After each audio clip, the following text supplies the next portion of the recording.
Hey, this is Ask the Pastor. This is where I take questions from the internet. Anyone can ask me questions, and I will do my best to answer all of them. Today's question comes from my friend Audrey Ashby. She asks, how does one quiet their mind to hear God? And what's it like to hear God's calling?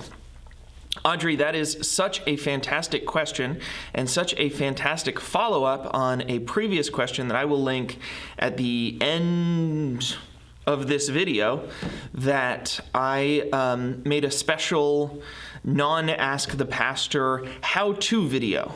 This is my best attempt to give a how-to of how to hear the voice of God and how to train yourself to hear the voice of God in your life. And that video is up there if you want to link to it.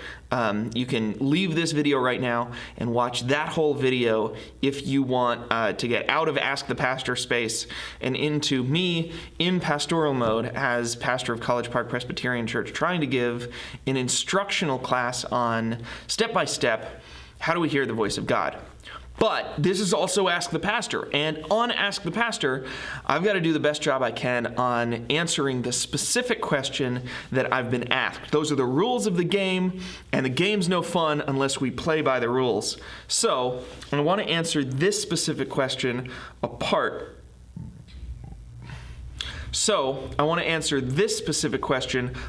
from that how-to video. And this specific question says, how do you quiet your mind? How does one quiet their mind to hear God? And what's it like to hear God's calling? Ask the Pastor has a little bit of a informal air to it, doesn't it? Right? We like to have fun here. The truth is, the quieting your mind is a lot like falling asleep. It's just, in fact, that's probably, if you're not a person who practices spiritual practices regularly, that is the closest experience you are likely to have in your life to quieting your mind, is the experience you have when your head hits the pillow at the end of the night. Because all of us quiet our mind at that time. I don't care what you believe. I don't care where you are, who you are, how much money you make. That's the moment where you start to shut down your mental processes. And if you're like a lot of us, when your head hits the pillow at the end of the night, that is when your to-do list pops up and starts blinking incomplete at you. And there's a reason for that. Because when we give our brain space, right, and when we quiet down our monkey brain, our logical thinking brain, all of a sudden our lizard brain can turn on and say, or I'm sorry, it's the other way around. When we quiet down our lizard brain, when we quiet down panic mode, right, all of a sudden our monkey brain, our higher functions can say, I have been waiting patiently to speak. And we start to get those kinds of oh no's. And then what will happen is after we process those oh no's, however we're going to do that, by forcing them out of our mind or by committing to address those things tomorrow, writing them down, whatever your process is for falling asleep, we'll get to a place where our mind is quiet and open, and then we will, if we are tired, fall asleep.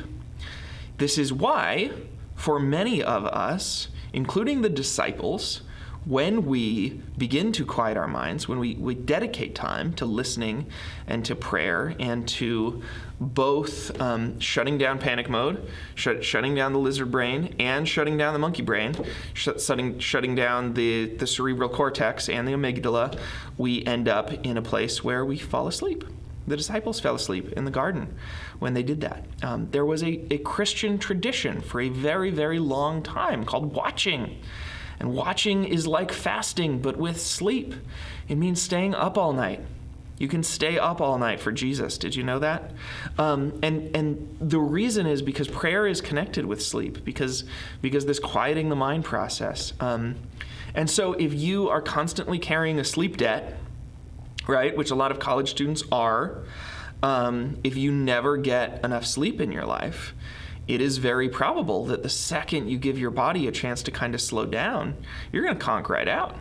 And so it's a good thing that God can speak to us through dreams.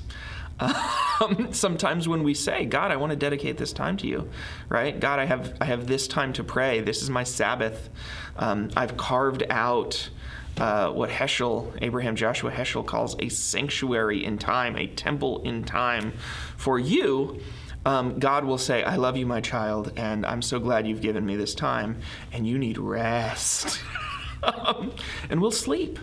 And what it takes is getting past the sleep, hopefully catching up on sleep, or coming to the end of that nap. But very often when we start the discipline for the first time in our lives of having a regular prayer time, prayer leads to relaxation, leads to a quiet mind, and that leads to sleep. And then we have the ability, I think it's important not to guilt ourselves for that, but we have the ability to wake up and say amen, and really, okay.